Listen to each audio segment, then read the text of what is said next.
ready?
Yeah. What's happening, monkeys? Good morning. It's Friday. Yeah. The weekend is here. Some of you all get to be off with the rest of the bobbleheads walking around in the store getting in the way. Yeah. Yeah. It's Friday. It's Friday. Guys gonna be out there eating butt biscuits. Yeah. I know what y'all do on the weekend. Go to church with a little bit of the booty biscuit odor on your breath. Yeah, y'all disgusting. Yeah. How y'all doing? What's up, Akron Zippy? What up, baby? What up, Mike Reed? Salute to you, Akron Zippy. Yeah. It's Friday, man. What y'all got planned for this weekend? Put it in the chat. What y'all got planned for this weekend, man?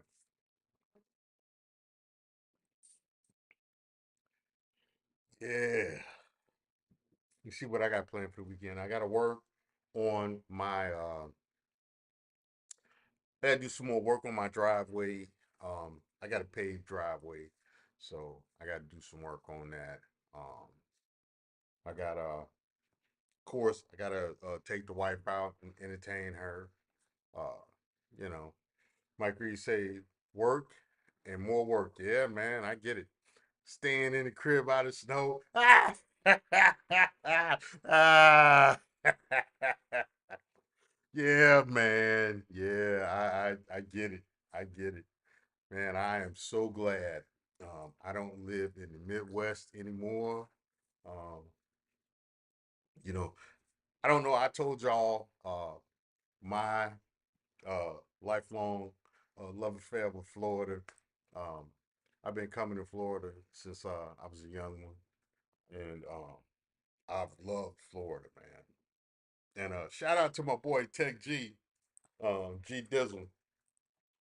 Um, when me and him was in basic training together, and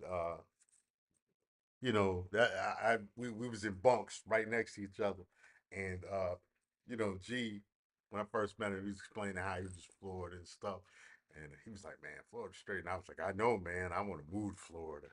He was like, "Man, come on down." And years later, I was finally able to get to Florida. I really wanted to go to South Florida. I'm a South Florida type guy. Um, and I'm talking Greater Miami, not South Beach. Because the real Miami is not South Beach. They're very different. You know, um, South Beach is where all the tourists go.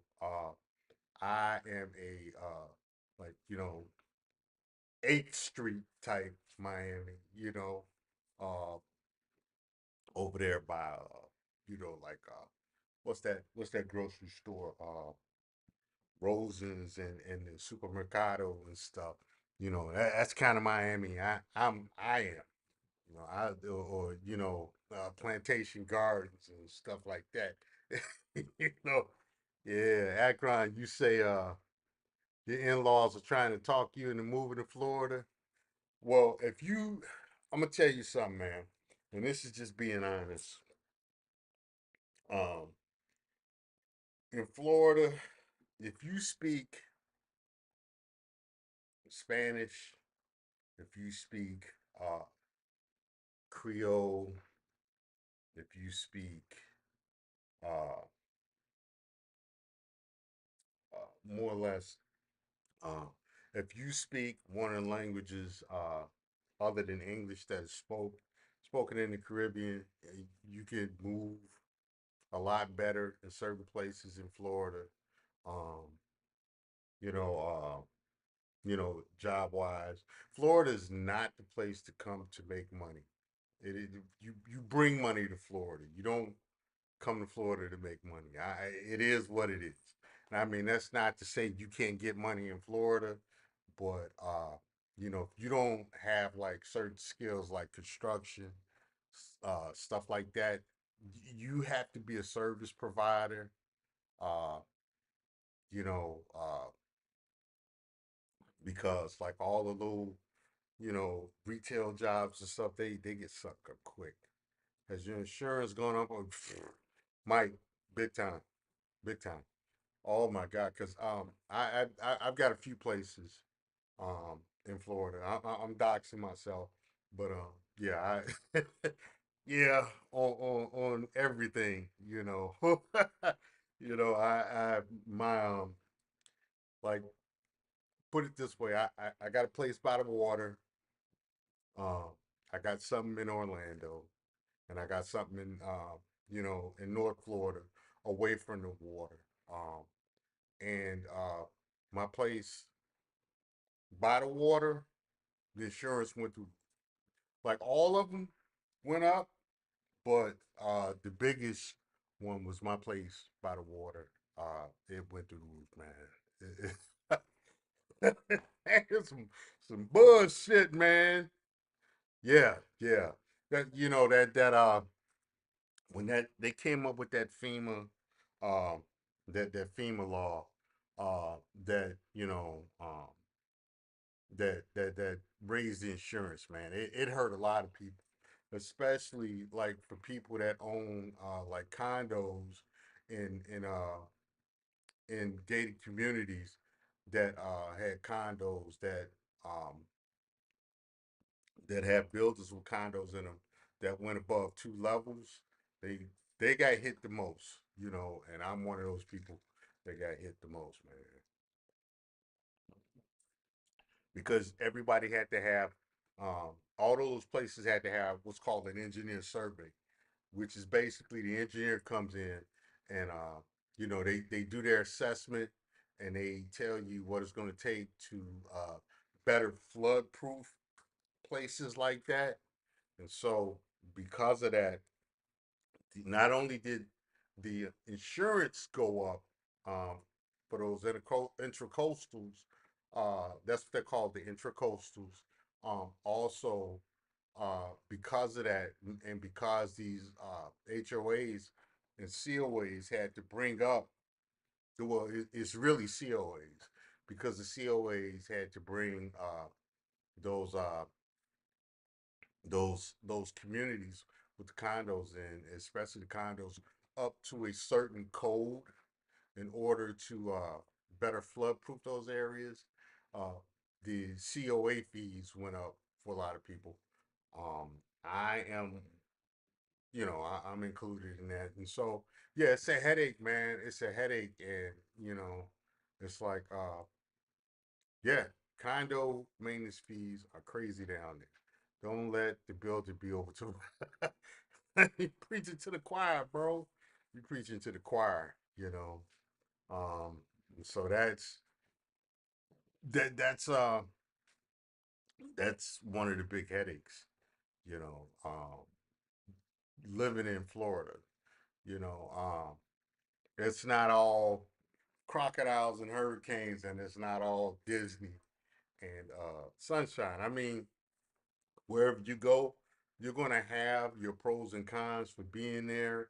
And right now, that's just one of the cons of being there. And that was my issue with what's going on right now with DeSantis.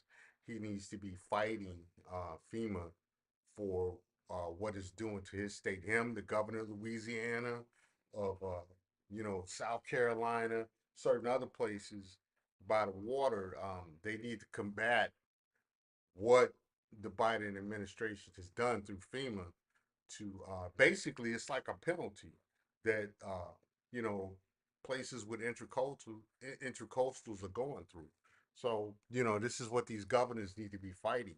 You know, Akron Zippy says, um, okay, your relatives were trying to get you to move to Melbourne.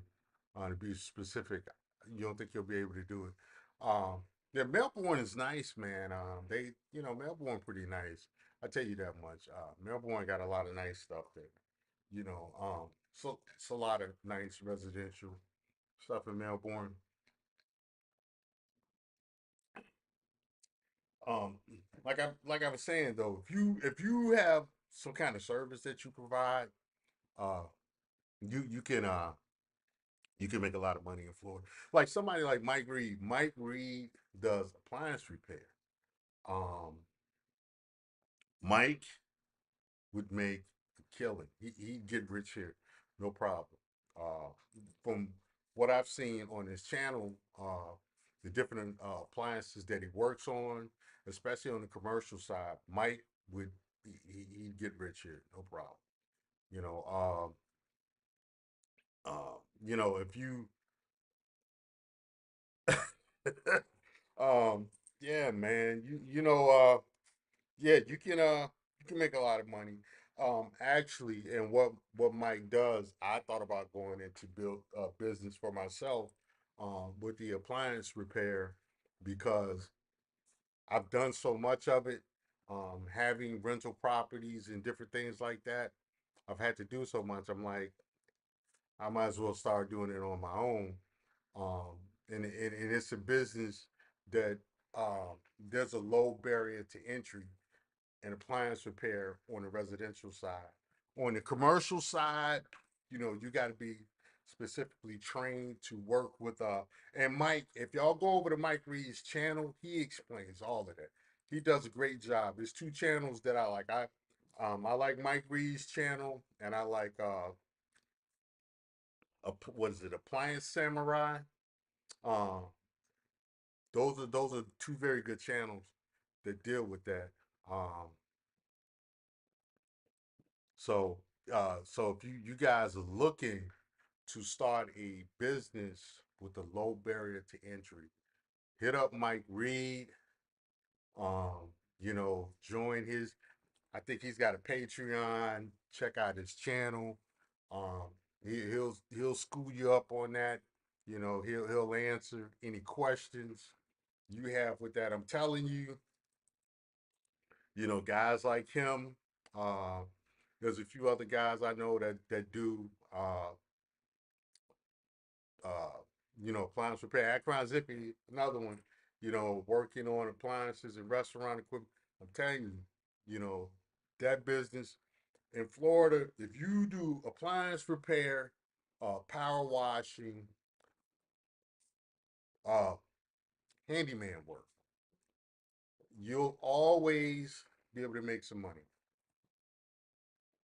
If you do stuff like that, you'll be able to make money here. You know, especially if you go to areas like, West Palm Beach, which Mike was talking about, Naples, Fort Myers, I'm telling y'all, Jacksonville, Jacksonville is the next, uh, this the next city to blow. This the next city to blow up. Um, it's a lot going on in Jacksonville. It's no longer Detroit by the ocean. A lot of changes is going out. Um, is happening in Jacksonville.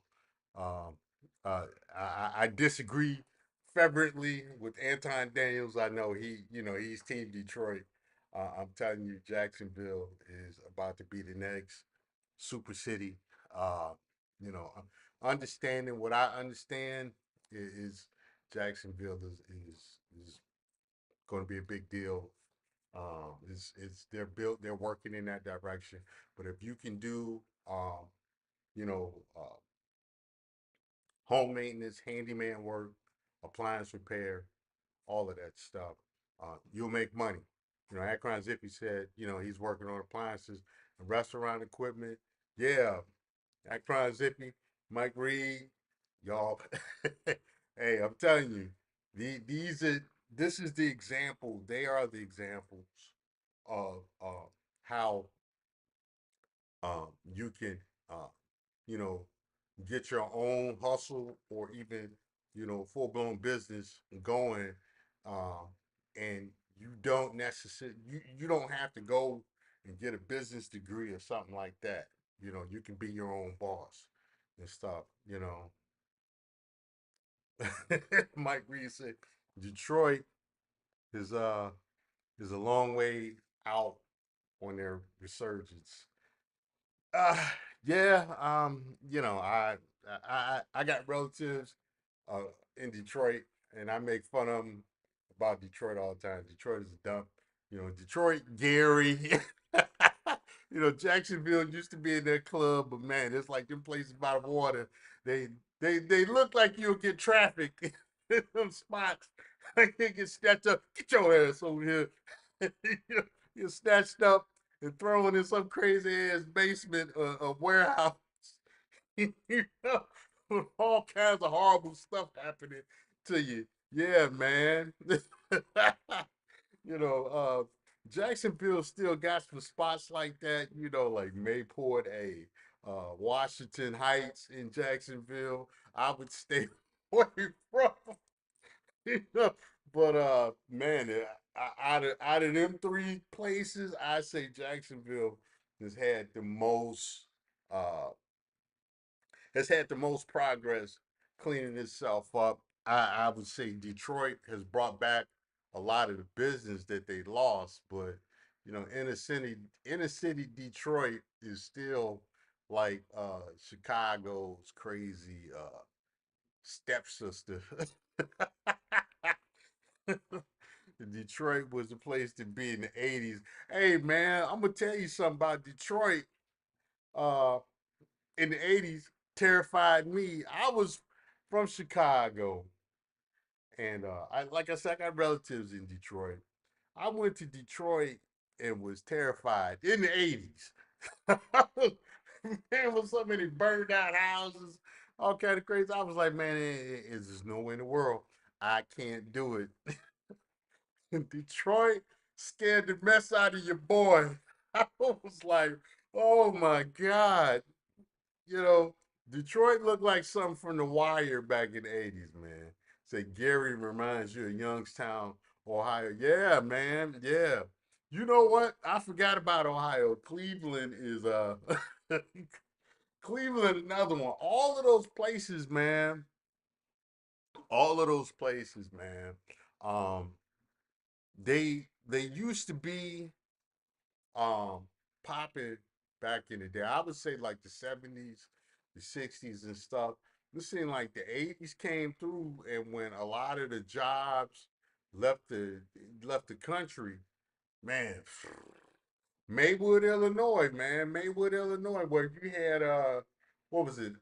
It was American Can or National Can out there in Maywood. You know, all of those cities back in the day, those places were popping, and it was like, man, the 80s, late 80s and 90s came, and all of those companies left the country, went other places, or and man, it decimated those places, man. And you had a lot of people lost houses. A lot of people,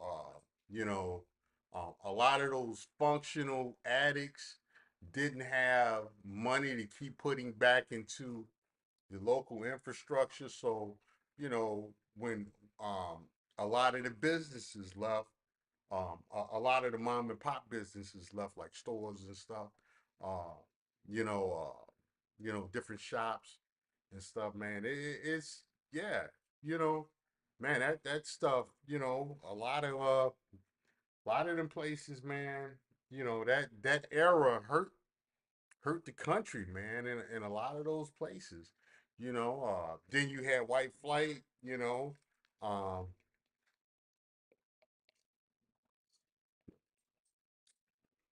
yeah, white flight. Then you had uh, the black brain drain and money drain. you know, and then yeah, man, it's it was crazy. It was real crazy. How a lot of those places got decimated, man. When the steel left, the U.S., it destroyed places like Gary, places like the east side of Chicago, the Chicagoland area. When the automobile industry, when the influx of foreign cars, decimated Detroit, all of those places, man. Um, it's it's sad, and then and see, that's what I liked about Trump, because Trump, at first, and I'll be honest, at first there was two things about Trump um, that one, I didn't take him serious. I was like, all right, this is just a dude. He's taking advantage of people being disenchanted with Obama, um, you know, and not them not wanting, um, you know, uh, on the people that are centrist, them not wanting um, the failures of what they felt were the Obama administration to continue on, or you know, uh, you know, they uh, they saw Obama as basically Bush light, you know. Then you had the people on the right that you know there was nothing you could do to get an Obama in, because some of it was justified, like Obama's stance on you know the Rainbow Gang, and his cavorting with Marxists and stuff like that, and then there was the things which you know the whole boomer thing, which I think was unsubstantiated. Not boomer, the birther situation. I thought it was unsubstantiated, but people, all of this stuff is stuff that people were tired of. And so Trump came along, and then of course, you had the far right, you know, black people couldn't do nothing. you know, I mean, the truth is, you have an element there, just like you have a racist element on the Democrat side. You have several racist elements on the Democrat side. But when Trump came along, I didn't take him serious because I was like, oh, this is TV guy. just trying to take advantage of the current situation because it's kind of wide open. Number one. Then two, he said some stuff about you know Trump was a draft dodger. It is what it is. Trump was a draft dodger, and I didn't like that. You know, me joining the military when 9/11 happened because I wanted to defend my country um, from a foreign attack. Um, I don't like draft dodgers. Trump was a draft dodger. Biden was a draft dodger. Clinton was a draft. I don't like draft dodgers. Okay, so I didn't take Trump serious. Um, After he got in office, and I saw some of the stuff he was doing, I was like, okay, all right, it ain't gonna be that bad under this guy.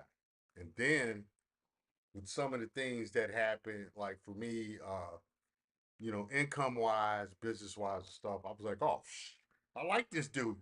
And then when he was letting people out of jail who, had maybe gotten uh, the abusive sentences through the criminal justice system. He addressed certain stuff.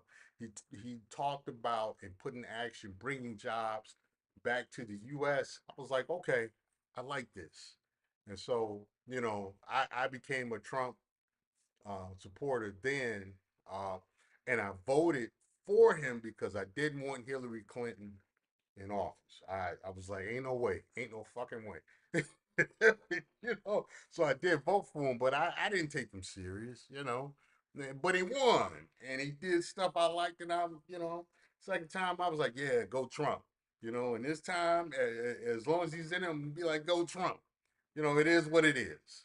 Um, you know, uh, I voted for Obama the first time, and after 2 years, I was done. I was like, never again. And I did not like that dude. But he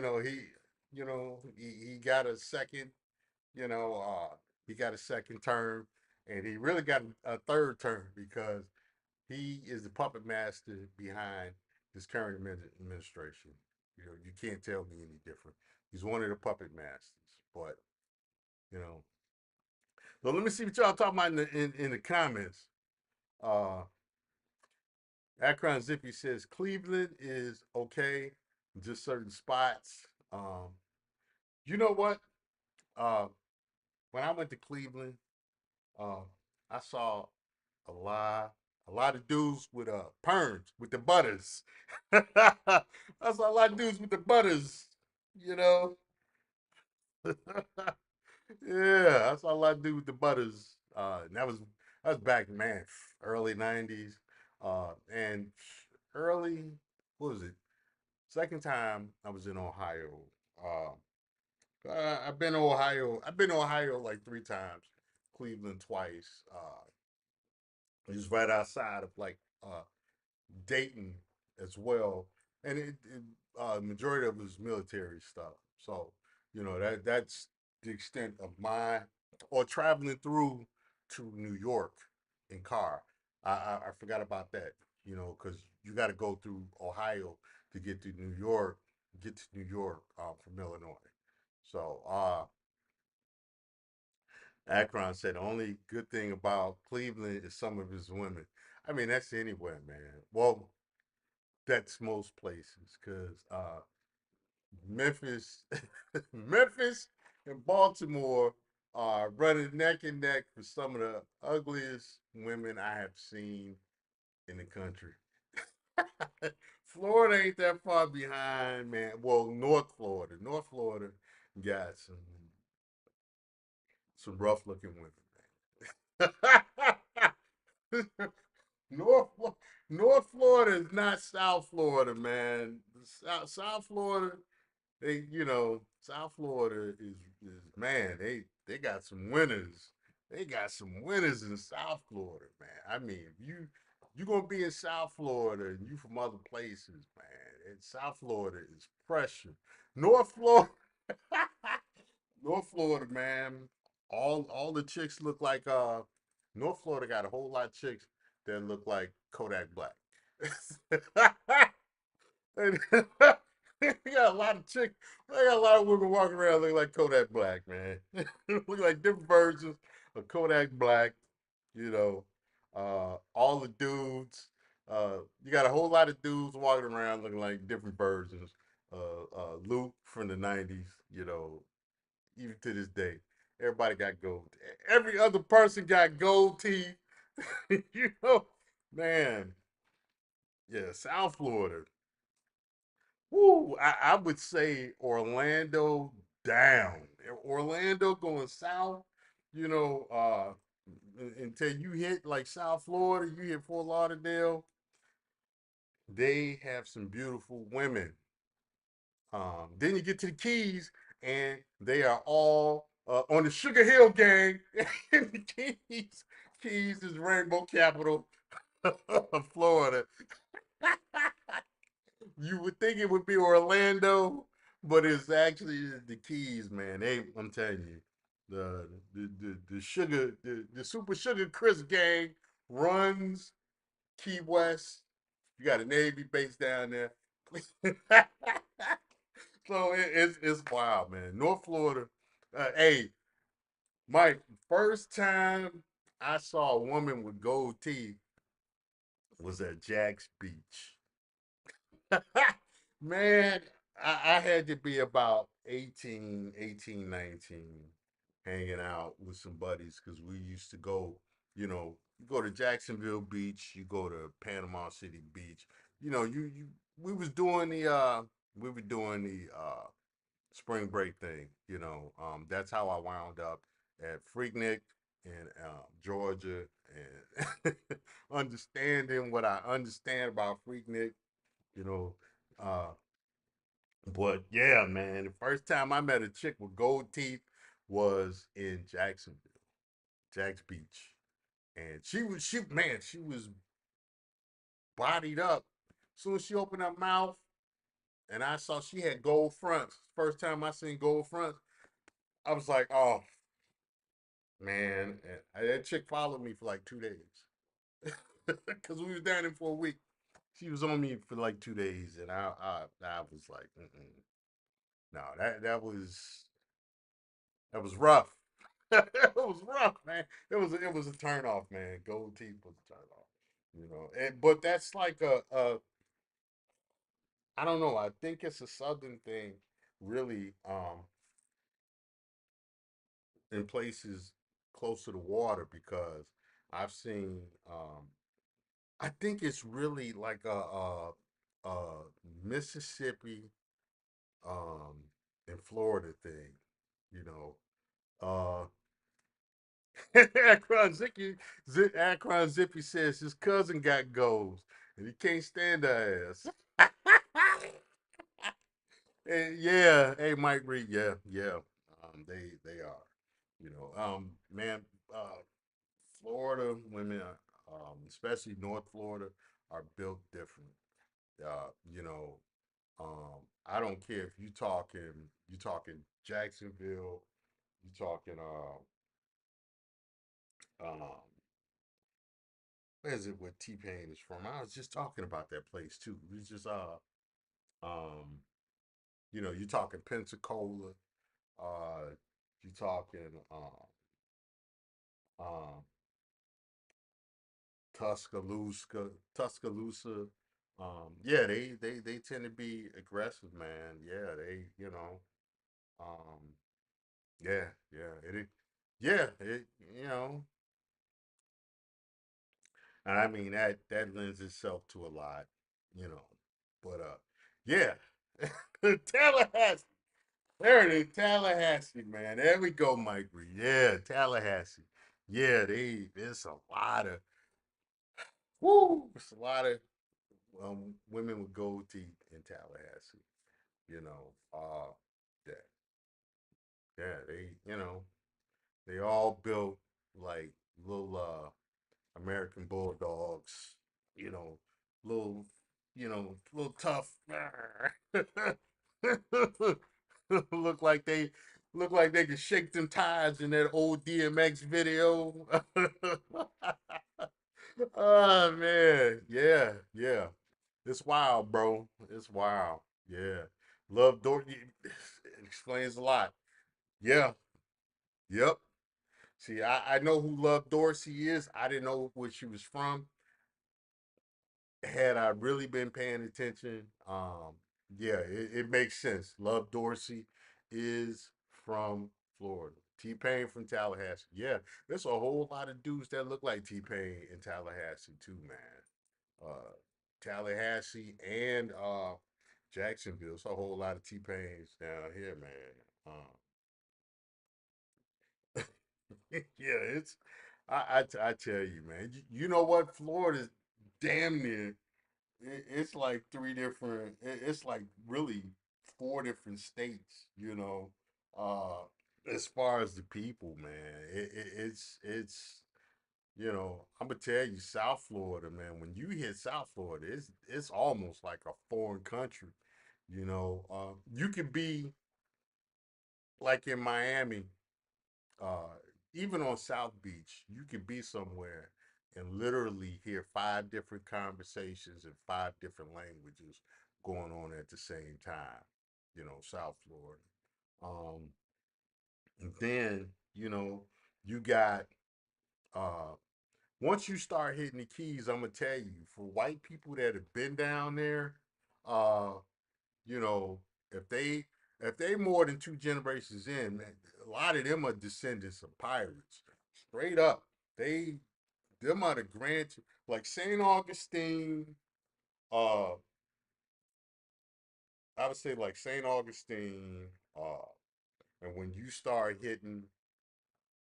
uh when you start hitting like the Keys, a lot of them white people are descendants of pirates. If their families have been here for more than two generations, them descendants of pirates. Them people, man, that's a different breed. Say half of Canada is in South Florida in the winter. Yeah, yeah, that's true. You know what? Even where I'm at, because I'm in Northeast Florida, I'm not far from Jacksonville. There's a whole lot of Canadians around here. I see them Canadian license plates from like Quebec and stuff like that. I get sick. I go ugh, ugh. You know, rich Chicagoans populate the west coast of Florida. Facts. Facts. They're all in Naples, Fort Myers, places like that. Um, they somehow they think that the water is safer over there. Jokes on them, dummies. Where I'm at, it's a lot of New Yorkers here.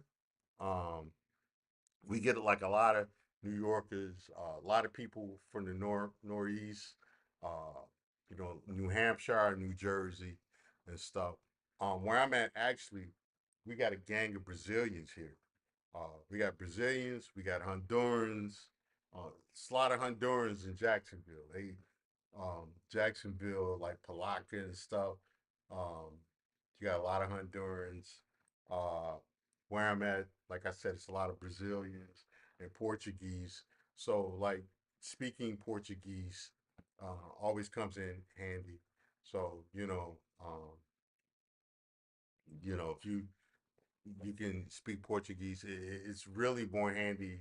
It comes in more handy than Spanish. Um, up this way, we have a few Haitians. You know, we got more Haitians than Bahamians. Um, which is funny. Jacksonville has a lot of Bahamians because if you really look at it, Jacksonville, Florida is really 30 minutes away from the Bahamas. So you got that, you know. So,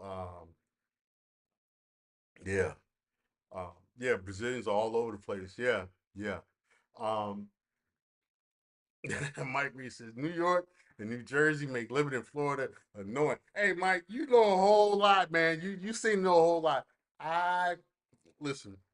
New Yorkers from New York City, and shout out to my cousins in the Bronx. For those of y'all who know me, you know who my cousin is. I got I got family out there in the Bronx. I got family from New Jersey, but I can't stand New Yorkers from the five boroughs. Like people out from like Syracuse, Albany, Catskills, and stuff. They're cool. Rochester, nice people. It's the ones from New York City and the boroughs. I cannot stand them. New Jersey people from New Jersey they're all right. I haven't had any run-ins with people from New Jersey. They're cool. But from the boroughs, um, I can't stand them. They always got, even when they don't mean to talk slick, they talk slick. And coming from Chicago, we take offense easily. Hey, it is what it is. You can be complimenting us, but if it sounds like a backhand compliment, we're gonna be like, hey, what, what you trying to say? What you trying to get into? It we don't. Hey, maybe Chicagoans get easily offended. I don't know. So, yeah, man. You know, uh, yeah. They think they hard as they do. They think they hard as fuck, man. You know what? I'm gonna tell you, Ohio got cool people. I will say that. Cleveland is a dump, but people from Ohio are cool, man. They're cool, and I tell you, even though Baltimore has the ugliest BWs I have ever seen in my life, people from Bmore tend to be cool. You know, people from Bmore tend to be cool. I don't like people from DC. Well, I take that back. I've met people from DC that I didn't like because I do know some cool people from DC. Uh, but like, I've also ran into some people from DC I wasn't too fond of. So, um, uh, yeah, man. Hey, I gotta go run, take a break, check on this water real quick. I'll be right back.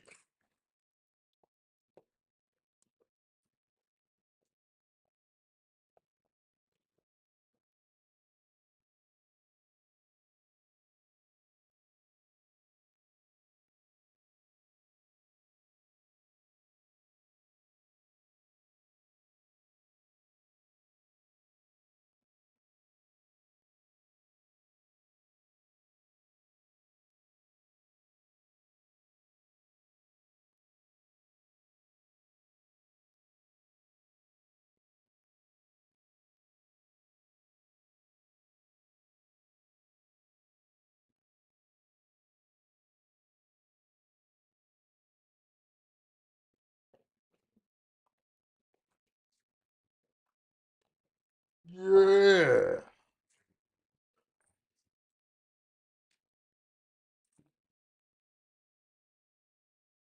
And I'm back. Yeah. I think I hit the wrong mic anyway. Yeah, man. Yeah. Yeah. Um, but yeah, man. Yeah. Yeah, DC is like I'm 50-50. California, uh, you know, kind of 50-50 on I people from California out when they're outside of California, they're cool. Uh uh like the places I've been to, like in LA and stuff, I don't ever have to go there again. That's my opinion. I don't need to go there again. Um, so what happened in Philly women? They used to be cool, the coolest and sexy, but now, man, they all big. They all built like Jill Scott, big and aggressive, big and always ready for a fight. They like they look like their cousins from the west side of Chicago. See, Mike Reed does commercial now. I phased out the residential. So you guys talking about the appliance business? Yeah, man. Hey, appliance repair, man. That's one of my favorite. It's one of my favorite hobbies that I fully intend on turning into a business. You know, so yeah, I really like it. You know, yeah, man. Um, so what's going on in the news y'all want to talk about? What's happening in the news? Say meatball from Philly. Yeah, man. Yeah. Yeah, meatball from Philly. Yes, she sure is. Yeah. Yeah. Yes, she is. Hey, you know where I'm at, um, Mike? We got a lot of Italians here, and they all like opening pizza shops and ice cream shops. you know, I'm pretty sure you can you got those pizza ovens and them soft serve ice cream machines and stuff. Man, you make a killing. I tell you, you can do business wise in the area I'm um, in North Florida. There's a lot of opportunity for certain businesses, man. You know, that being said, uh, a lot of the dudes from the East Coast, New York in particular, they scammers. On the business side, they do a lot of scamming, stealing people's money, and then they go run off, run back to New York. I've seen it. I've seen it several times, especially with construction and remodeling contractors. Man, they constantly steal people's money and then run off. So that's Florida. They like to take their grandparents' retirement money and open up a shop with it. Hey, I tell you where I live, man. It's got to be like uh 25 different ice cream shops. There's got to be like 25 different ice cream shops, man. You know, I'm like, it ain't that much ice cream you can eat in the world.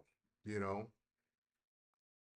and Akron Zippy says he works on Schaefer espresso machines, bun, turbo chef, and amount of ovens and stuff. Yeah.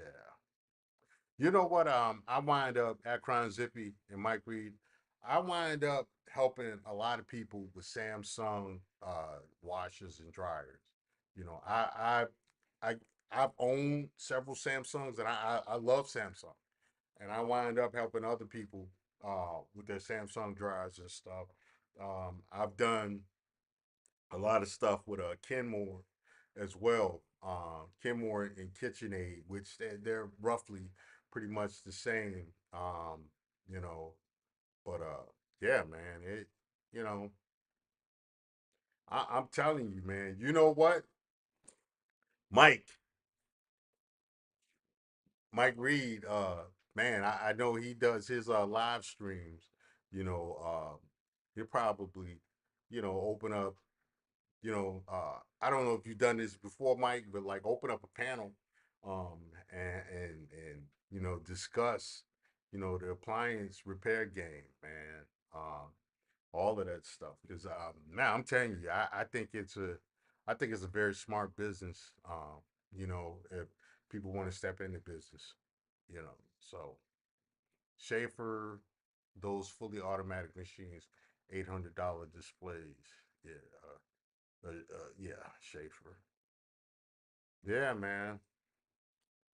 A minor menu master.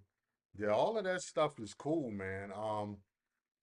I know one guy was talking, and I believe he was from Ohio, and he was. I remember a few years ago listening to a guy on YouTube, and he was talking about how he was on a cruise.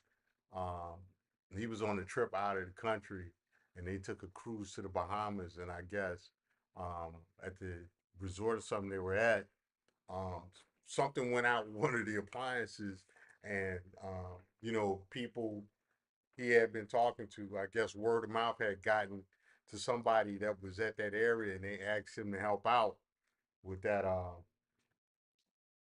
with that. Come take a look at that appliance and stuff, you know. But yeah, I'm telling you, you know, it's so you try to open up a panel, you can't get them to talk.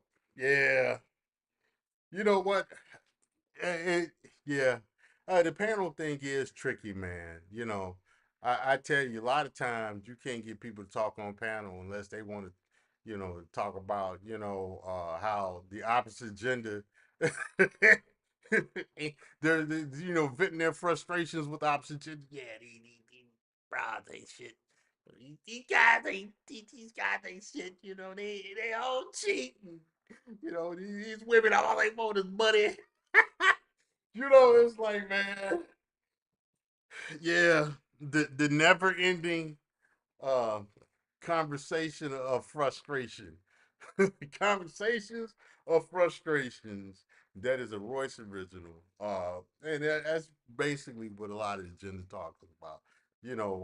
What a lot of some of the other stuff that could be talked about. I don't know, people do get scared because I guess they feel like they want to talk.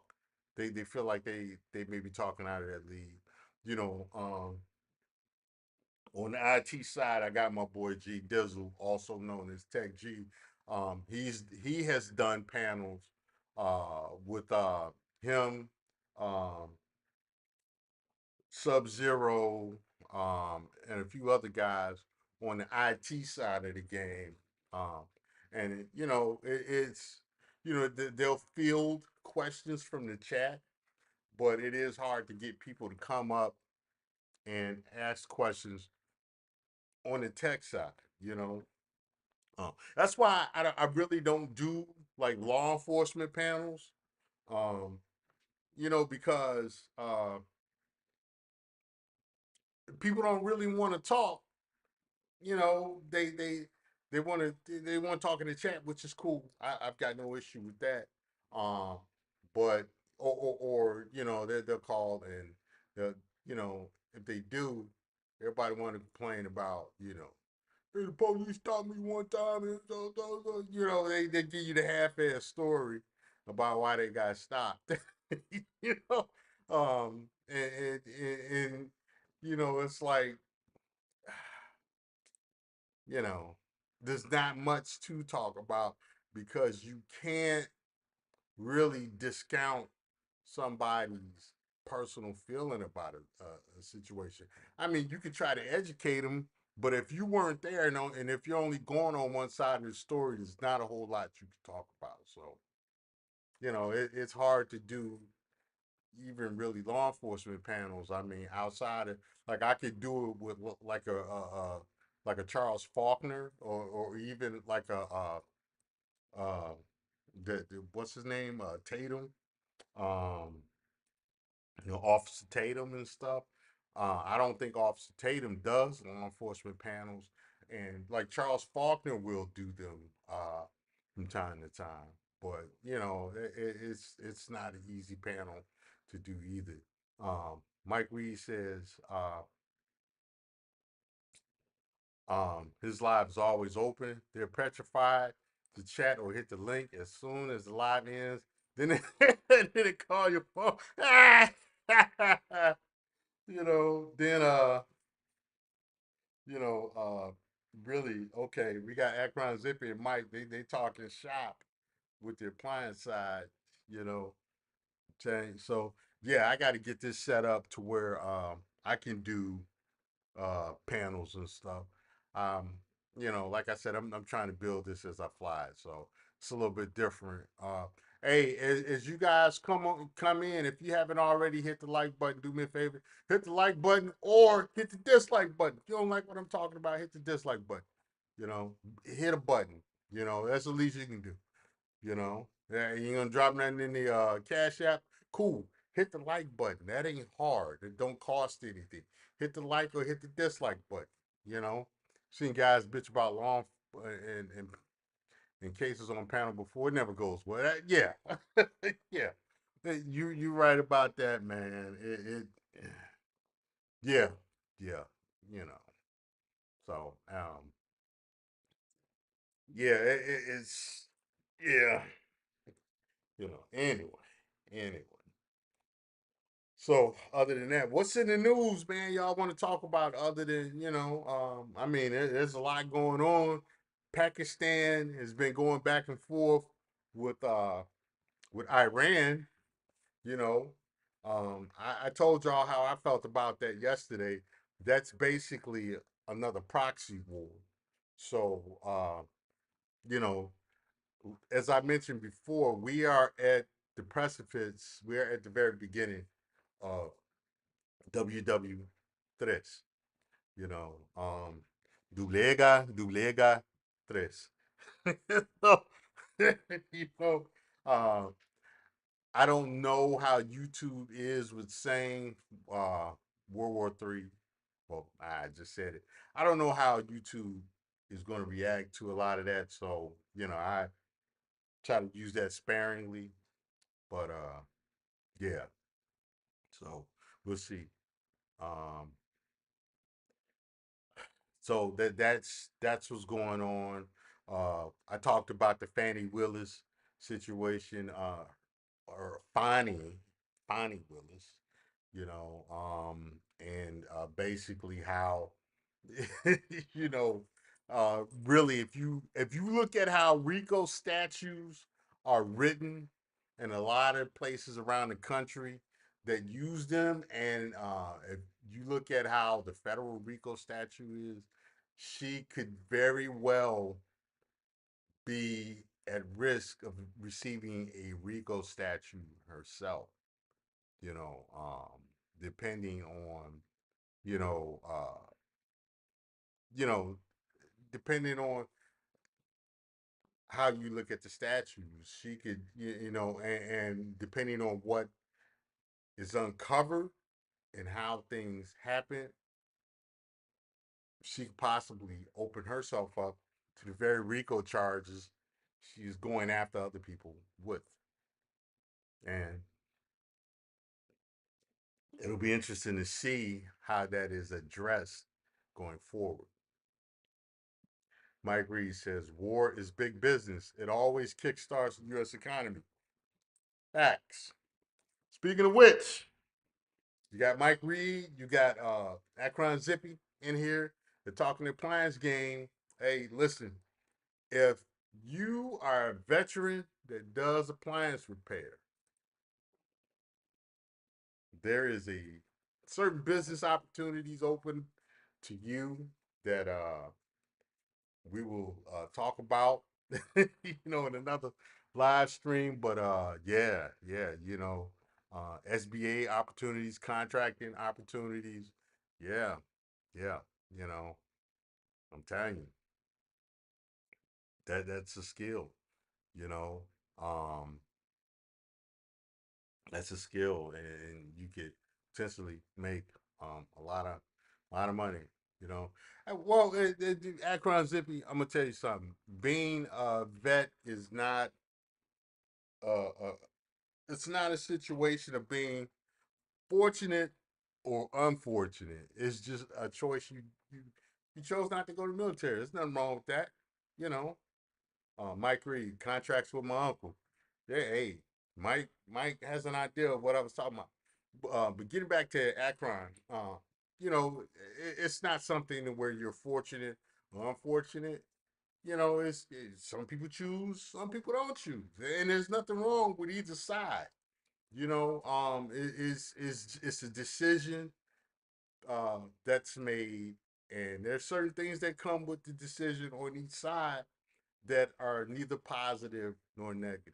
If you choose to serve and you get, you serve honorably, there are certain things that are opened up to you, but at the same time, while you're serving, you're under a lot more uh scrutiny.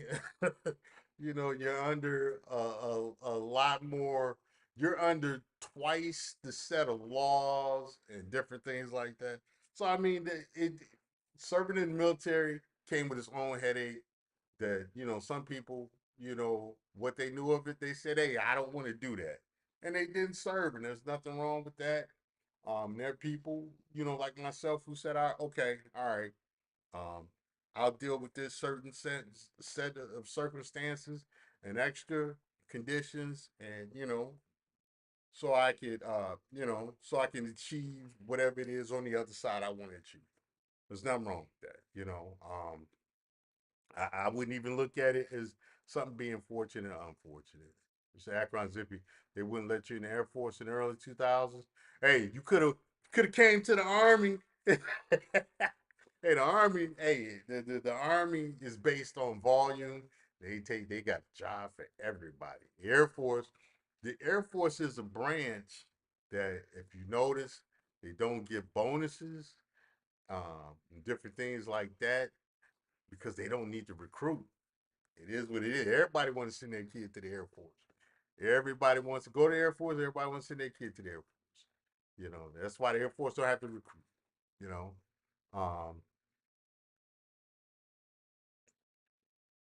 um, so yeah, you know, the Air Force is a hard one. I had an opportunity. I had two opportunities to go to the Air Force, and my thing is, I'm the type of person that, yeah, I don't mind uh, serving my country, but I understand that um, I fully intend. I'm going to see how it's going to benefit me. I'm going to utilize those benefits, and so I want to know what those benefits are. The Air Force, I didn't see any benefits outside of any of the other branches, uh, and the Air Force didn't offer bonuses. The Navy offered a bonus. The Army offered a bonus. The Army offered a big bonus. So I was like, hey, let me go deal with the Army. And that's the thing with the Army, because uh, they need to have, you know, the Army works on volume and stuff. And they need to have as many good people as possible, and retention is important. The Army always offers bonuses, and depending on what you do, those bonuses can be close to $100,000. In fact, I remember um, one of the times I was about to re-enlist, I went to a symposium that they had, and they talked about the bonuses for to for recruitment and retention of like medical personnel, like doctors, nurses, and stuff like that.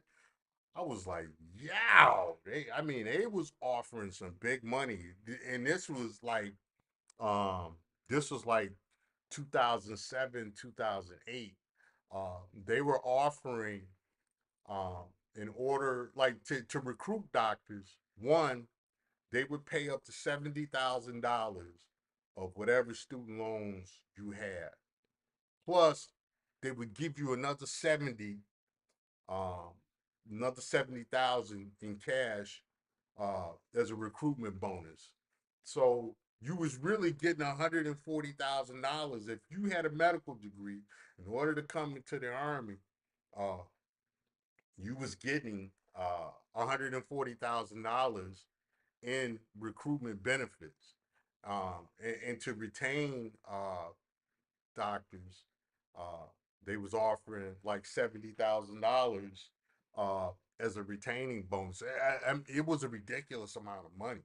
I was like, wow, you know. But during that time, man, if you were an infantryman, if you were an infantryman, or a truck driver, you could get a $20,000 bonus, and they had it at different points. You can get all of that 20 in one lump sum, you know.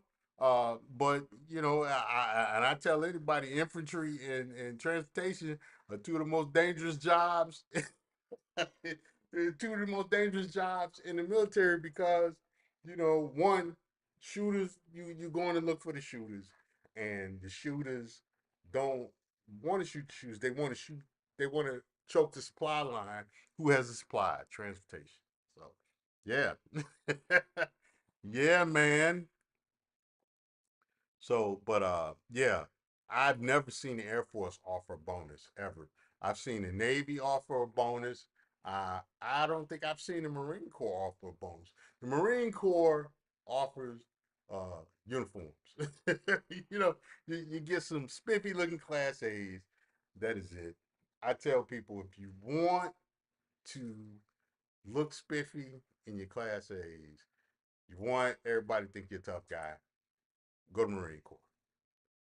You want an actual job in the military. You want good benefits. If you want the best benefits, you want the most benefits uh, to join, go to the Army. You want the best education and stuff you can get on top of your benefits, go to the Navy.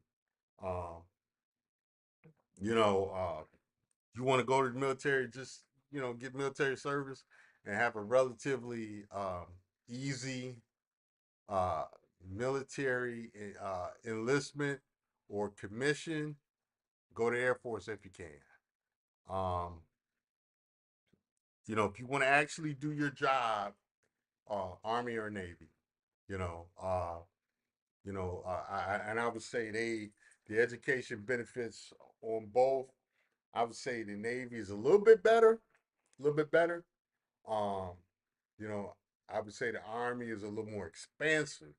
You have more benefits, but I think the quality on both sides up until recently is on the Navy side. I think the Navy kind of, they I think they edged out the Army with that for a long time because a lot of the skills you learn in the Navy transition easier over on the civilian side as far as like different certs and different things like that on in the trade side. Um, with the with the Army until recently is a little bit harder. Right before I got out, they started transitioning that in the Army. And the funny thing about the Army, you had the Marine Corps. When I came in, you had the Marine Corps where every Marine was a rifleman and stuff, and so everybody had that, more or less infantry background. Well, when I went in, and G Dizzle can attest to this, uh, we went in. It's like the Army for a while took that and was like, yeah, we gonna do the same thing. So your basic training and you know your if you didn't go to OSUT for combat MOS, or your AIT was more because we were in a war. You There was more of a focus on every soldier being a rifleman as well. So you get those different phases. I don't know how it is now. I just knew as I grew in my military career before I got out, I didn't like the soldiers that they were bringing in. If you weren't combat arms, I didn't want to have nothing to do with you. Unless you intel soldiers were great. They were awesome. Probably the most intelligent soldiers. Um, as a group that I had to deal with, and me being a combat engineer on the majority of my career. Um, if you're going to be in the Army and you want to have fun, be a combat engineer. Straight up. You want to have fun, be a combat engineer. It is a fun MOS. You do everything. Combat engineers in the Army do everything. You name it, they do it. And they can do it well. And um, you know, they get to blow up stuff constantly. Oh my God, that you have not lived until you have blown up a vehicle. It is awesome. We blew up building structures. We blew up buildings. We blew up all kinds of stuff, man. We had fun. I had that was the most fun I had as an adult in my life. But yeah, Akron said, yeah, looking back, it was probably for the best. I was immature in those days. I probably would have messed it up. Well, the military specializes in dealing with immature people. They have a tried and true system for managing immature people. I mean, you got to remember the average person that goes in the military is what, 18 years old. Then you would have figured it out real quick because they'd have you figured out real quick. Hey, you know, the, what the military has a harder time with um, is an older person, especially an older person that already has those things in place to do the job um, military, and specifically the army needs you to do. I had already been through the police academy. Um, I had already, did stuff like SWAT stuff.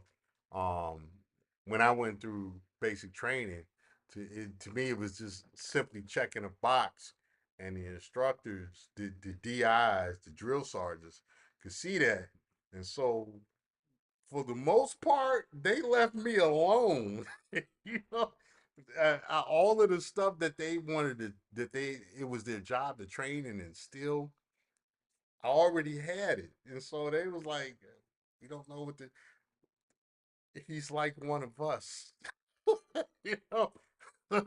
So I basic training for me. The hardest part was dealing with young people. Man, dealing with young dummies, man. Um, and you know, going in older, it was like you see stuff differently, and you know, you have less tolerance for other people's nonsense, man. Even somebody uh G Dizzle, he had a college degree when he went in and stuff, and he came from you know a family with military in it. He had a different understanding, man. Than some of these, we had people in there that had, you know, that was their first really experience with anything military, and it was like, you know, you wind up being subjected to the actions of the worst as a group, and so you learn how to kind of police the group. Um, but unfortunately, and that's traditionally how it's supposed to go. Unfortunately, um, with the younger generations, you know, who are raised how they are raised, um, it was a lot harder to do that because certain stuff can't happen, like a soap sock ass whooping. you know, you know, man, some kids, some people don't understand anything but violent consequences for bad behavior. There are people you can talk to and say, "Hey, this is wrong. You need to fix this behavior going forward." You can do that, and they'll get it, and they'll make the corrections and go forward. There are some people where you got to say, uh, you know, well, this is wrong. We're going to penalize you by you can't go outside for a week um, as part of your punishment to fix this, and they'll understand and they can fix it going forward, be where they need to be. Some people are um, you you did this. This is wrong. Either we're gonna lock you up, or we're gonna straighten your kick you straight in the biscuits. Smack you upside your head. There's some people that's the only thing they understand. There's no talking to them. There's no simple penalties like restricting their movement. Some people need to be reset. This is men and women. Make no mistake, there are women who need to be physically reset. Just like there are men who only understand the physical reset, there are women who are the same. And this is reality. I know some of you all don't like to hear that. It's uncomfortable, but it is what it is, you know. And the funny thing about it, those same women have no problem doing corporal punishment to others. They beat up kids, they beat up men, they beat up other women, but nobody can lay hands on them. Y'all don't see the hustle. Y'all don't see the finesse. Y'all don't see the finesse. You Mike say equal lefts and equal rights. Hey, hey, I definitely understand. I do know, hey, you know, some people only understand the physical, you know. I have a daughter who you can tell her I am disappointed in your behavior and she will fall apart, you know. Um, I've seen other people like that. I'm the type of person, if I did something wrong, you explain it, why, I get it, and go, okay, all right, fix it, and stuff. Then there are some people that, hey, all they understand is a punch in the chest. you know, all they understand is the strap. All they understand is the strap. You got people like that, man. So it is what it is. And like I said, it's male and female. It there is no gender there is no gender difference in how that goes down, man. See someone with this chair. I got a brand new chair um because I got a couple of chairs. I needed to find a chair that I could be comfortable in while I stream. I got my gaming chair, which that's great, but it sits too low. Um, and then I got the other chair, which is cool. But my son also likes to come in my office and he likes the game and stuff. And so, what's cool now is I got enough chairs for all of that to happen. Yeah, yeah. So yeah, but getting back to Akron, hey bro, it's nothing fortunate or unfortunate about military service. You know, you didn't do it, cool. You did it, cool. You know, um, ultimately, life is what you make of it. Yeah. So, so yeah, man. Getting back to the stuff on the news, man. You had you know, Vivek Ramaswamy, pretty much aligning himself with the Trump campaign uh, over there in Iowa. So we see that. Uh, we see Ron DeSantis he's still campaigning, stating his case for being the Republican nominee of, for the office of president. You got Nikki Haley out there. She's campaigning, um, basically being the Republican version of Hillary Clinton. You know, uh, yeah, not a fan of hers, not at all. I would rather Tulsi Gabbard than Nikki Haley, honestly. You know, not a fan of her. Like I said, I'm more of a fan of Tulsi than I am with Nikki Haley. You know, but it is what it is, man. Um, what's happening out there in social media besides Cat Williams, setting everything on fire? Yeah, What else is happening out there, man? And academics getting finessed and swindled and me too and all kinds of stuff, you know. Oh, I talked about Rhoda Usman, Usman, however you say her last name. She has been charged by the city of Houston PD, um, and she's on the run. So they got out warrants for her, you know. The Cowboys lost the the NFC Championship, I believe. So it's going to be, uh, you know, Cowboys ain't in it no more.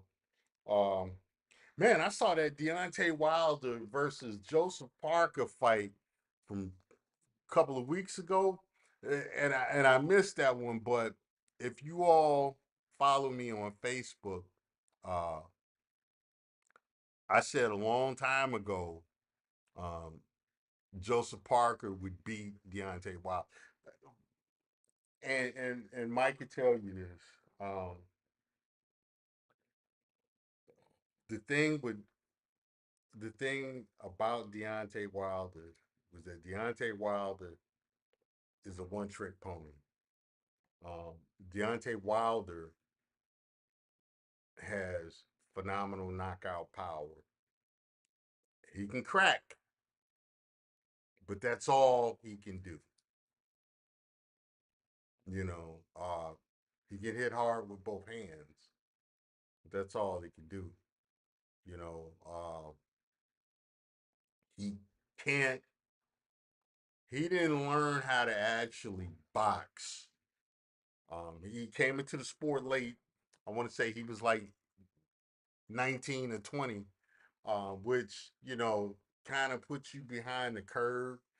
And I have my thoughts about that. And then he came from football.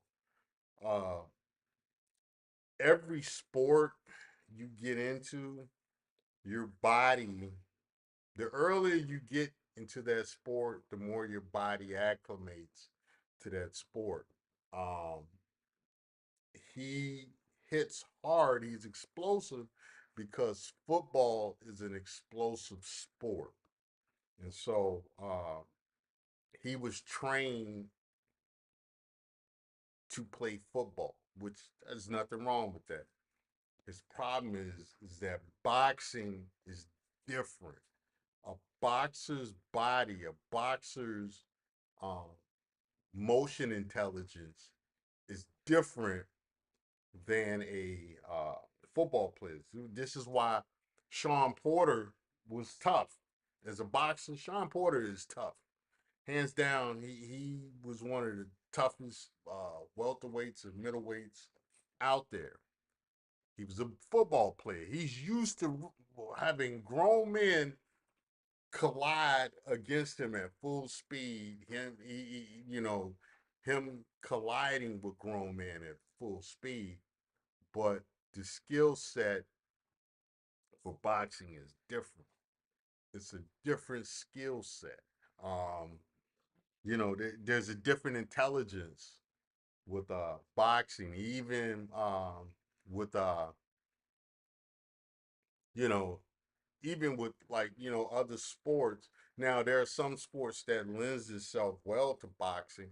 Like in my opinion, uh, something like soccer or tennis actually lends itself to boxing better than football.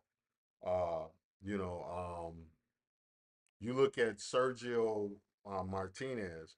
What made him such a great boxer was because he played soccer, also known as football. That gave him the gas tank to actually, you know, uh, turn up the gas for a long time against his opponents. He outworked most people. Um, with football, is different. It's different. And getting back to Wilder didn't he didn't learn how to box, and then he didn't have the best. coaching. You know, even as an 18 and 19-year-old, he could have got good at boxing. He could have got better at boxing, and he did a lot with the limitations that he had. But if he had a coach that would have actually taught him how to box, I think he would have done even more in his career. He was, he got stuck on, having that one punch knockout power. He had the one hitter quitter, and that becomes a trap, and so when he fought guys that could actually box, um, like a Tyson Fury.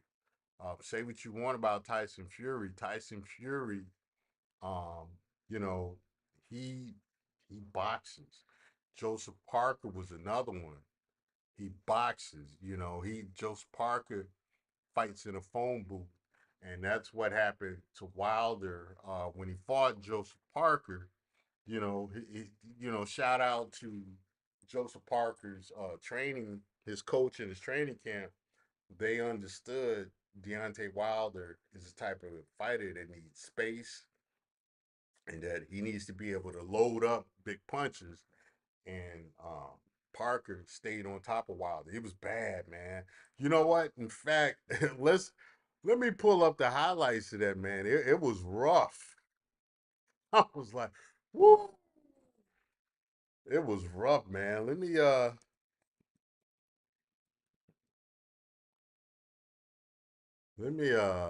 me pull that up. Man, I felt bad for Wilder, man. Cause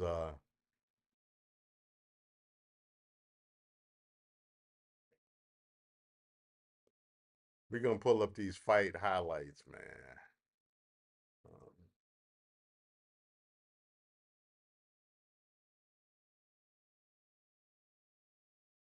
Shout out to the Fighter Channel 3. That's who we're going to look at um the Wilder fight from, man. An immediate ceasefire in the Ongoing. Yeah, we're gonna take a look at we'll take a look at this fight, and I'll give my commentary on it.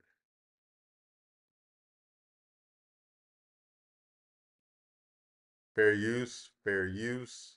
Okay, the first thing that I'm super excited to share with you is our live 4-day certification event coming up in just a few weeks. This is a brand. But he is a lean, mean fighting machine. That's what he told us. And he's got that massive. Joseph Parker.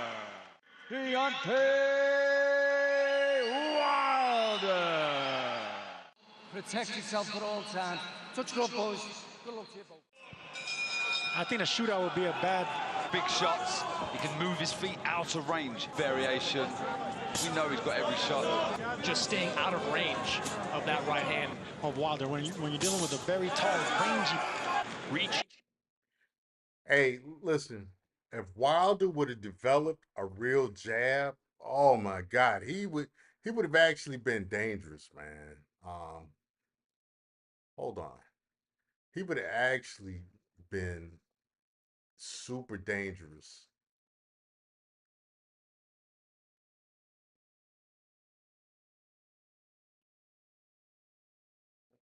He would have been, he never developed a jab. He never trusted having a jab or anything. So hold on. I don't know what's going on with this, man.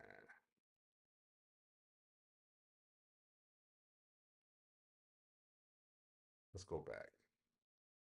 All right, it pulled up the whole channel. All right. Reach advantage. Let's look at Go look fair at these big. Get the cobwebs out and get the From both. Something that may be his reason. Nice right hand there from Parker. The danger about throwing that jab to the belly. Todd Grisham, Sergio Mora. Parker is going to finish round one. Possess. Malik Scott, his trainer, said, Excuse me, the third fight against Tyson Fury produced power. It was always kind of strange to me of his career when he's at his best before that third fight with Tyson Fury.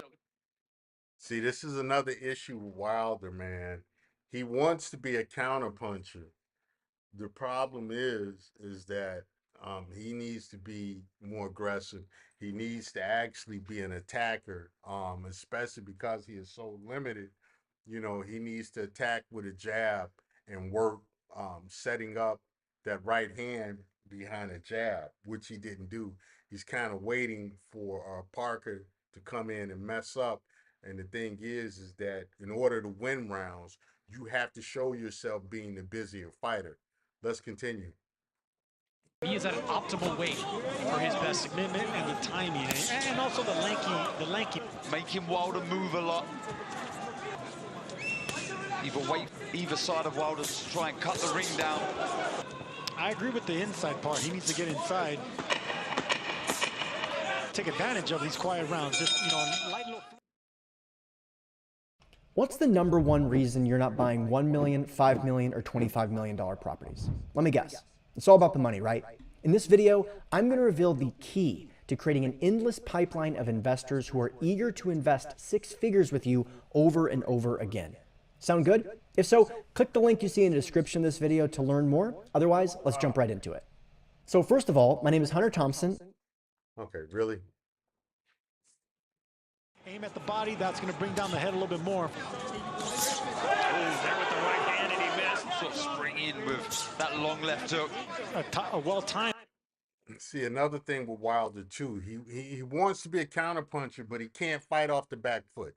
He is not a good fighter off the back foot at all. In fact, his moving forward and actually turning guys in angles, forcing guys to take angles, is actually where he would have a whole lot more. He would have a lot more success. Not only that, learning how to shift when he's on the attack, it would create a lot more openings for him to land those hard shots.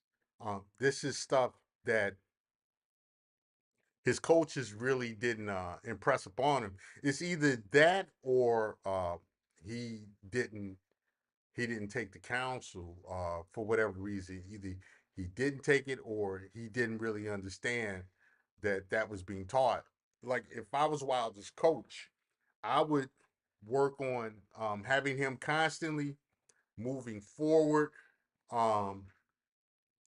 learning how to cut off his opponent, and learning how to use shifts in order to set up blind spots to throw those hard punches. And I would definitely have him working behind the jab. In fact, I would have him train the jab to where that's the sole thing he's throwing, just to get him used to working and working behind the jab and setting up everything off the jab. I mean, that's just boxing basics. Let's continue. Overhand right, which is the kind of stuff you see from, with foot feints, with jabs to the chest, double jabs. A lot more. Deontay Wilder is like Deontay Wilder, so he's clearly looking for one, has that fierce mentality, fighter mentality, that warrior mentality. So Deontay Wilder's in his late 30s now, he's 38 years old. Dangerous moment there, you just sense it. When Parker closes it, he's going to get it in a minute. It's going to be a second half type fight, and it's sure. It was a 3-2. Right hand from Parker, and now just threw as Wilder was moving to his left. See what Parker did right in this fight. Parker is constantly moving forward, and he's constantly trying to cut off that distance. You don't want a tall, lanky, powerful fighter like Wilder having distance at his discretion, because he's going to fire you up every time. Back when I was fighting, this was the problem I used to have with taller fighters, because I would always wind up fighting some 6'5", 6'3" guy, and me being 5'10" and a half. I'm giving up a reach advantage to these taller guys. And the thing is that, as a shorter fighter, you have to cut off that reach advantage. And once you get in, once you get close, you got to make it count. You got to throw your hard shots. You got to throw multiple shots. You got to get in there and force your opponent to fight in a phone booth. Which most taller fighters, they don't want to do that. So let's continue. Strategy and all, but as soon as he gets touched, he's gonna go looking for more. Clip on the chin. He wants to get it back. Now creeping a little bit more. He's looking for that right hand again. Every time Deontay is being pressed and attacked, he leans back. This is the worst thing you can do. When you lean back, you stack up, and you really set yourself up to get knocked out, especially if you have an opponent that can get close enough and that has the power and can root both his feet into the canvas. This is how you knock them out. I used to have a thing I would do with kicks. Actually, I would let guys come in and attack. After watching what they do when they attack, and I'd cover up, and then I'd throw a jab to see what they do. If they slip the jab and they moved, then I know I got to keep turning this guy. But if they backed up and they stood straight up, I would land a shin kick in that neck, along that nerve in the chin and neck every single time. Because that is when you stack up like that, you're asking to be knocked out. Whether you do it with a punch or you do it with a kick, when you step back and you stack up like that, you're going to get knocked out. So let's continue. There we go. I want to see that. To find the right hand. And you look like you're actually trying to. There you go. That's what I'm talking about right there. You see, Deontay finally doubled up on the jab. But he doesn't do this nearly enough. Most of the time, he'll throw one jab and he's looking instead of doubling and tripling up on that jab and moving forward, or at least trying to angle his opponent into a corner to where he can then cut him off and then unload both hands. He doesn't work off that jab nearly enough. Let's continue. Feeling was one of them, but missed. And now Parker.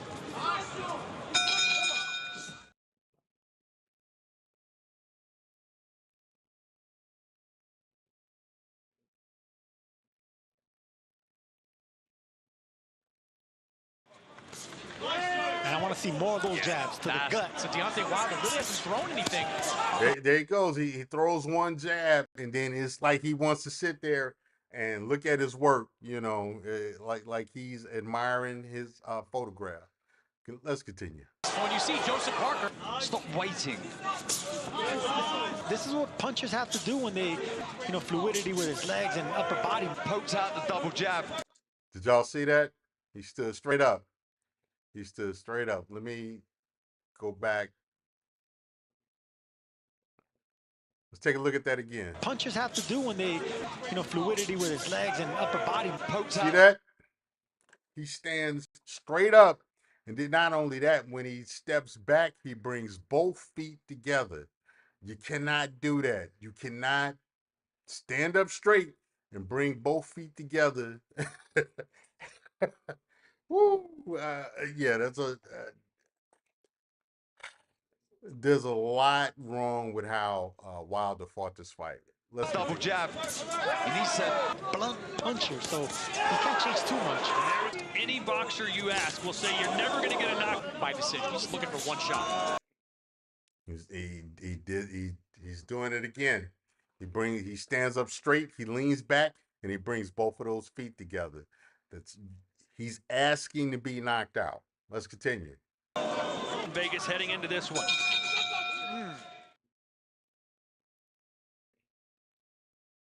Just keep doing what you're doing. Yeah, and right hand. And I'll tell you what, guys, you guys were actually, there you go. That's it. And not looking for the knockout. You haven't said one. What will Wilder do if the right hand's not there? What if he can't? Continues to keep doing this.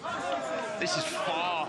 Plan B is plan A. Plan B is Devastating punches. You know, they usually don't have a plan. We're yet to see Wilder look for the shot. I think that's why he used the jab to the body. The fighter's best asset could be their worst asset. That right hand over the top. And there's Wilder now starting to. Wilder. That's the shot. And he's going to be only the second man. Was enough to give it to Parker. Landed just 16. The cleaner punches, they're not coming at a high volume. He's not allowing Wilder to get a foothold into the contest. You just dip the head to the left, throw that right hand. That opening will come to the left side of the head. Boy, I don't know. No. Especially with taller, leaner fighters. Oh, there's a right hand. Count out. You know what? I've had enough. I've had enough. I've had enough, man. You know, I don't know what to tell you, man. That's you know, Wilder, man. I like Wilder's spirit as a fighter. I respect the reason that he is fighting. I like Wilder. But Wilder is, the truth about Wilder is he is a limited fighter, man. He's very limited. And, you know, it's amazing that he got as far as he got, being as limited and unskilled as he is, man. And I mean, it's basic stuff that, you know, you early in someone's training, it's stuff you want to fix early. And so this is why with boxing coaches, when you're fighting coaches in general, when you are dealing with someone who has previous experience in a combat sport, you need to watch video of how they perform first and foremost, and then you need to have them in the gym and just let them kind of rock out for a few days, like sparring and running drills, just so you can kind of see what needs to be fixed. What I do when I work with fighters, when I've worked with fighters in the past, is that I would pretty much work with guys that have already, like Wilder, who already have previous fight experience. And my thing was basically to help clean up their mistakes, you know, to see what it is that they're not seeing and try to fix it. I was like basically a finishing coach. And I would do this with male and female fighters.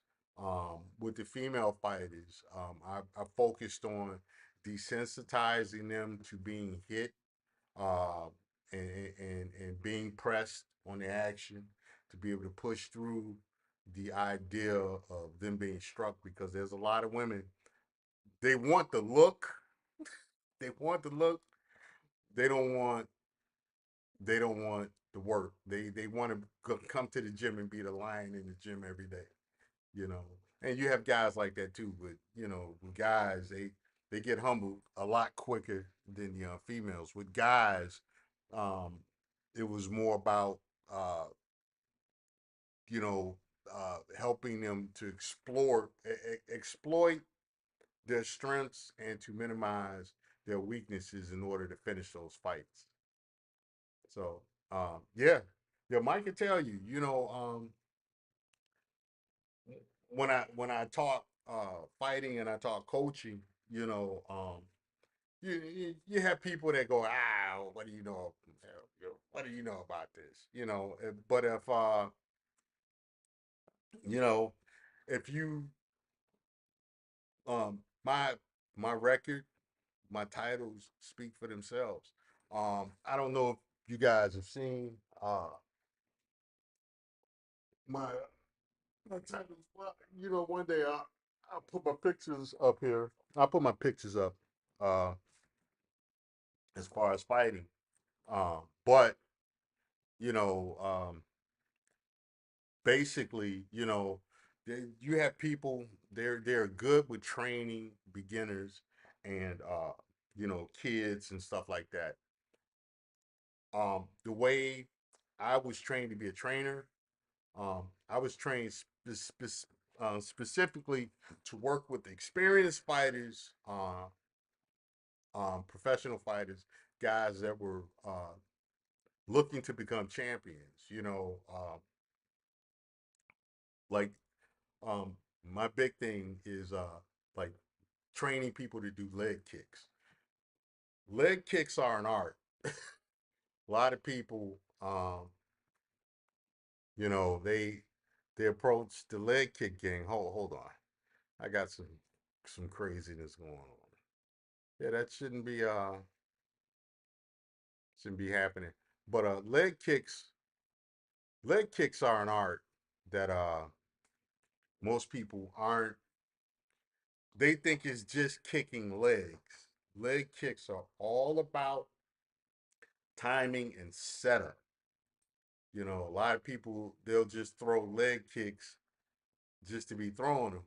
Um, the way I work leg kicks are very different um, than how most people train to do leg kicks and how most people perform leg kicks. Uh, for me, the leg kick is the leg kick is is a basically it's a tool. It's a strike that um, I want to make sure you can't get away from. That I want to make it as hard for you to defend my leg kicks as possible. So, and I have a way of doing that. And in fact, I have some leg kicks and ways of throwing leg kicks most people aren't used to seeing. Um, if you watch the Dutchy style, which was my favorite style of fighting, if you watch certain people like your Rob Kamens, you watch Ben Ariquides. Shout out to Ben Ariquides. Mike Reed will tell you my style of kickboxing really comes from that Ben Ariquides. That's part of my style's bloodline. My trainer trained for years under Benny Urquidez. We were taught that same style, and that's you know that's pretty much the style we use, and we could fight anybody with that. Um, but in the way we throw leg kicks, the way we set up leg kicks, it's they're hard to defend. You know, so yeah. But what I do is I'll take guys already um who already have experience, and my job is to fix and streamline what they're doing, to take their strengths, to teach them how to exploit their strengths and to minimize their weaknesses, you know. And you know, basically um teach guys how to fight in a phone booth. You know, you got guys that like to fight in distances, but eventually, you're gonna have to fight up close. I'm gonna teach you. I'll teach you how to fight up close. Do it to where you're defending yourself, but you're putting their pressure on that other fighter as well. So I'll probably start doing more stuff like that, breaking down fights and different things like that. And we'll see. We'll see. My ass done got old and fat and stuff. But we'll start talking about that. So, in other news, now we talked about the Wilder fight. Uh, in other news, let's what else is happening? What else is happening? What y'all talking about over here in the chat? Uh, yeah, yeah. How old? I got well over 30 years in the fight game. you know, um, I got well over 30 years in the fight game, man. And you know how some people can call football scores, I can call fights. You know, you still have initial booklet that Kevin had with the beginning moves. Yes, I still have that. In fact, you talking about this, Mike? You talking about this book? This is the book you are talking about. I still have it. Yes, sir. That is it. The Super Kick Kickboxing Manual, 1984 to 1997. Yep, that's it.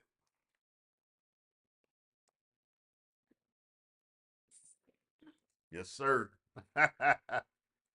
Yep, I still got it. Yeah, man. Um, yeah.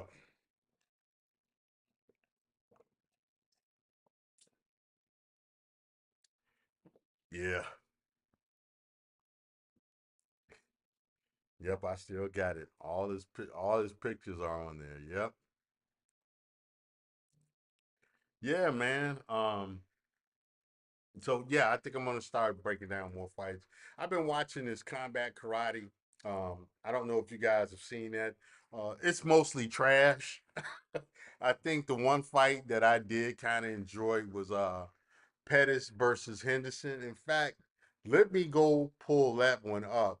Um, Let me go see if I can find that fight. Pettis versus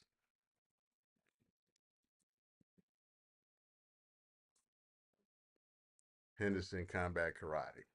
Let's take a look at that, man. Let's see if they have the highlights. You know.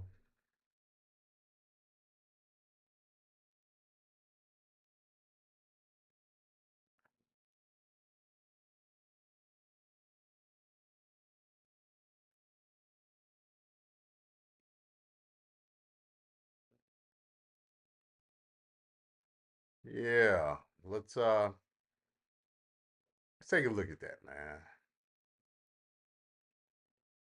I know some of you guys are peaceniks. You don't like fighting.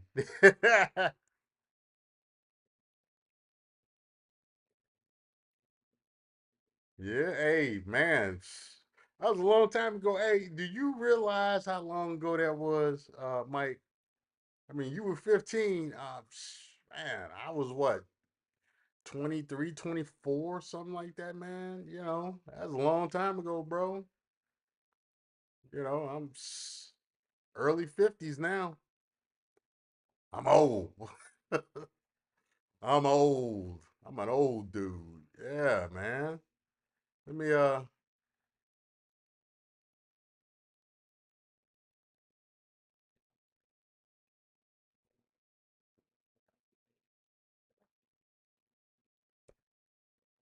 yeah, man.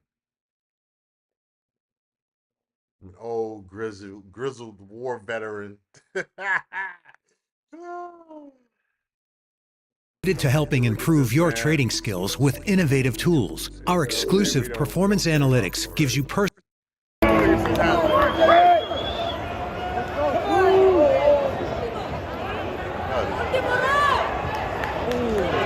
Yes, sir. Yes, sir. Let's go.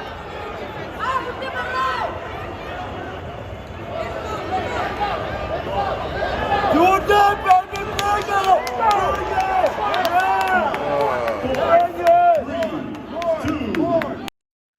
it. Okay, this is a horrible video. I wanted to get the highlights. Let me see if I can find some other highlights, a little bit better highlights of this fight, man. Um, Yeah,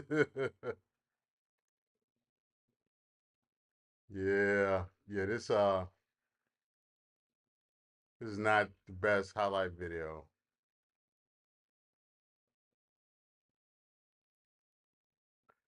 I don't want to do the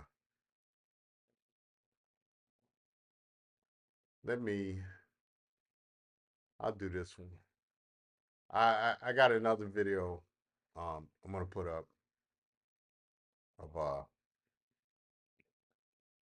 this particular fight. I like both Pettis and Henderson. I enjoyed them in the UFC. Wonder Boy, Stephen Thompson is one of my top favorites. As far as it's a Henderson round right there. Yeah. Pettis is staying back in the pocket, letting Henderson work. Let's look at some of this. Striking program in all his gyms in Wisconsin to be the karate combat rules. Oh, here we go. Download the karate. A little bit. Guys, I'm excited. Recordings just got better. Oh. Hey, it's Dana from StreamYard. I'm so excited to announce that local recording. Excited. I have no idea how to predict this. This is the first fight I've ever made in my life when I got handed this position. So absolutely lucky to have this, and I can't see what's going to happen in the trilogy fight. You didn't do too bad. I'll give you A+ for your first matchmaking.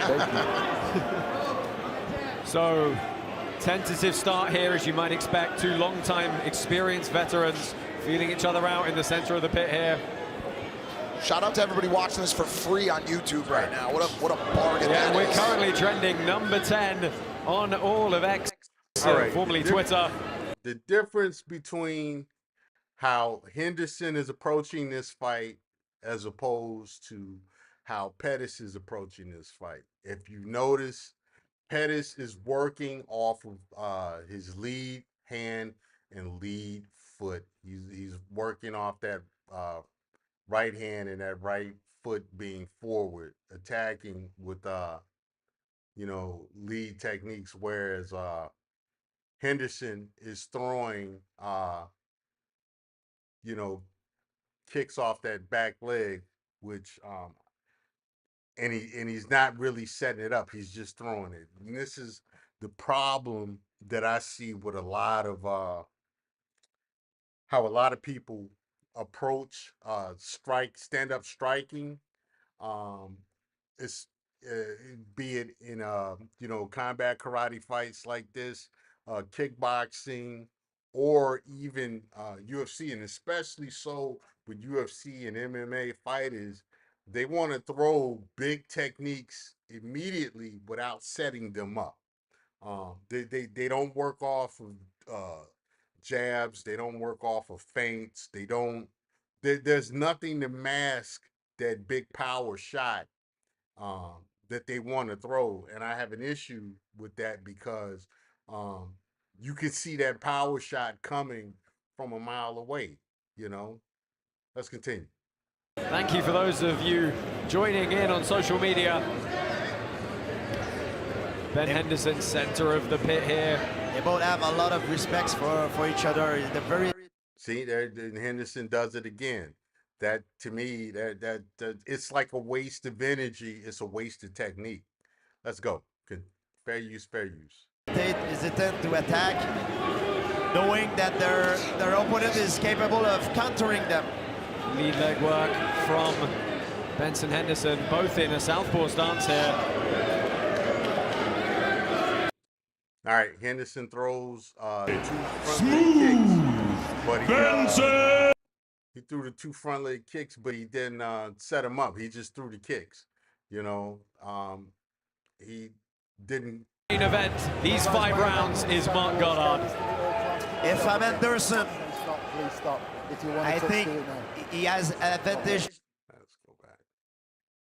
How have you felt looking at Benson Henderson this week? The thing that everyone's been asking him is, hey, what's it like, going into this fight knowing that you've lost against him previously? And it seemed to kind of piss Henderson off. Of course it does. But you know, a guy like that, an elite athlete as we're talking about, what he's doing, he's using it all as fuel. See, now Pettis is getting stupid. He's throwing big techniques without setting them up. He's just throwing them. And see, and this is the issue that I have with how a lot of these guys train. They just, you know, it's almost like they want to say, hey, look what I can do. And they throw this big technique instead of setting it up. You know, you set up a technique like that.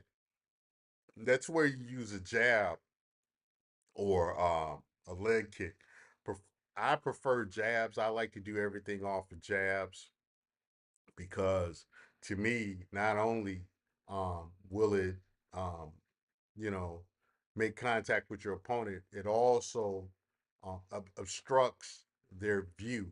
It gets them, you know, it's a distraction, and what it does, it you know, it helps you gauge distance and reaction. Let's continue. You know, all the comments you had, that's when you get really tired in training, and then those comments come up in your head, and you start training a little bit harder. And all these little things make him stronger and stronger. So if Pettis took this lightly, you'll have a problem. Oh, yeah. So this is something that Pettis told us he might do, is go southpaw, that right leg forward, something he never did.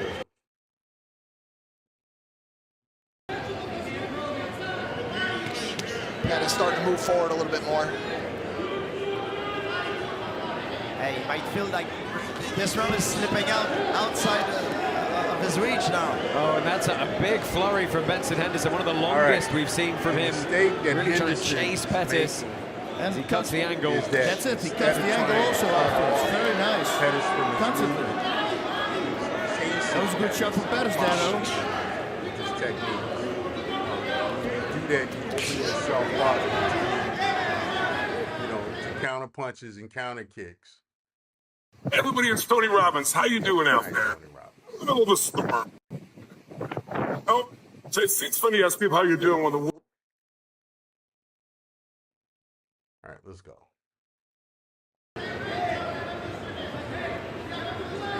Pettis perhaps not throwing with quite as much power. And one thing that Henderson is doing right now, you can see he's constantly moving his head. Okay, this is a bad habit that I see with a lot of strikers that comes from actually MMA and wrestling, is leaving those hands way out there, leaving them out in front of the body, way out. That's a thing that comes from jiu-jitsu and the grappling arts. I tend not to like it. If you stick your hands out and leave them out too far from your body, you know, while if I'm in a match with you and you're putting your hands out there, I'm gonna smack those hands. I'm gonna parry those hands out of the way. I'm gonna catch you behind the elbow in an attempt to make you turn your body. You're gonna turn your body, and I'm gonna follow up either with a check hook or a cross or a straight, you know, a straight right or straight left, depending on which foot I'm leading with. Because I do fight from both sides. Shout out to Terrence Crawford. I learned how to fight with both sides. And, you know, if you leave those arms out there, I'm going to I'm going to turn your body. I'm going to make you turn, and then I'm going to take a step to accentuate that, and then I'm going to attack from there. You know, I'm going to cut that distance off. Let's continue. Hands and faking. That creates a dilemma for Pettis. It creates something to make your opponent think about. And while he's thinking, he's not thinking to attack you. He's thinking of defending.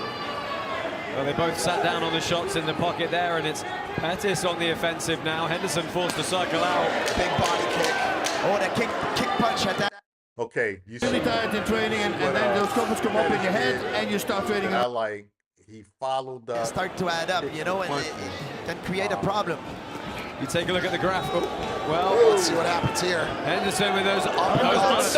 Uppercut, yeah, under. We saw that in the earlier fight where Brandon Jenkins used that to great effect. Great style. I was going to say, look at the token counts on your screen. Over 11 million tokens have been voted on this fight. The majority of those going the way of Anthony Pettis. Look how flat his feet are to the ground. But it's pretty even here so far. Benson is doing a phenomenal job. Launching himself forward again with those blitzing, punching attack. Limits your mobility. And Henderson is the clear aggressor here. Pettis on the defense. Switching a little here. If I was Pettis, I would just do one round normal kickboxing. Forget about flashy stuff. Yeah. Just start making combination, wrapping it up with a kick. I agree. Switching gears and games.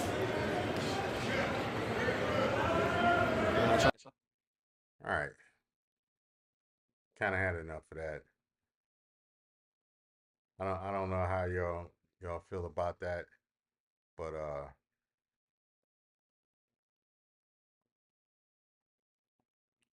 I mean, with that particular video, if you guys want, I can start breaking down more fights like that, and telling you, I can tell you what went right, what went wrong, what I would do to, change certain things with each fighter.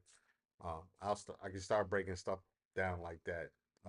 Mike said, beat the snot out of me, making me be able to take hits and not get knocked out. Well, hey, you're gonna be in the fight game. Hey, if you're gonna learn it, even for self-defense, you need to learn how to. Got to be able to take a shot. You got to be able to weather the storm, make the adjustments, and basically set a trap for the attacker. That's a big thing. Even you got to be able to attack, and you got to be able to counter attack. So yeah, I'll start going over more stuff like that if you guys would like me to start doing stuff like that. I haven't done it previously because I haven't seen a big demand for it. But if you guys want to see more stuff like that, I will address more stuff like that. Looking at UFC footage, what is some of the other ones? Combat karate, boxing matches. I'll start going over different stuff like that if you guys would like. Other than that, man, uh, I want to bring you guys what you want to talk about within reason. Within reason. Uh, yeah, man. But yeah, Mike, I still got the old Kevin's book. I have a lot of publications. For reference of different stuff. But other than that, what time is it, man? It's 11. It's past 11:30. All right. I'm going to shut this down now. I'll probably come back later to babble some more. I got some errands and stuff I got to run, and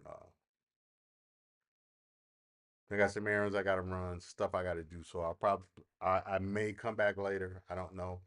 But yeah, if you guys want to do more fight stuff, we'll do more fight stuff, man. But I like doing fight stuff. Y'all want to talk shit about Florida and other states, we can do that too. Hey, man, whatever you guys want to do. Yeah, I'm going to start doing shorts, start looking at more, I got to start doing more shorts to build this channel. I definitely got to start doing that. Hey, and listen, you guys want to get, you want to understand the commercial or residential appliance side of the game, check out Mike Reed. If Akron Zippy got a channel, he might have some stuff on, on his channel. Y'all might want to check it out. Hey, but this is Royce J of Royce Media. Like, share, and subscribe. I'm going to get out of here, and I might come back later. Take it easy.